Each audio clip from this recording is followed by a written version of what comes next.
शाहूवाडी तालुक्यातील निनाई परळीपैकी गोलीवने वसाहत येथील नीनू यशवंत कंक वय 70 व रकुबाई नीनू कंक या पती पत्नीच्या जंगल परिसरात विचित्र अवस्थेत मृतदेह आढळून आला।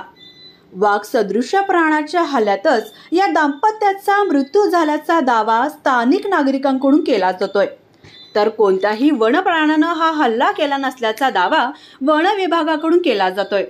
त्यामुळे हा हल्ला आहे की घातपात याबाबत संशय व्यक्त केला जात असून याची नोंद शाहूवाडी पोलीस ठाण्यात करण्यात आली आहे।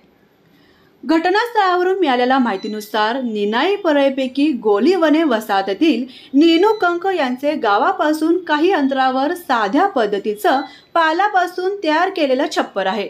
यामध्ये गेले 25 वर्षापासून हे पती पत्नी राहत होते।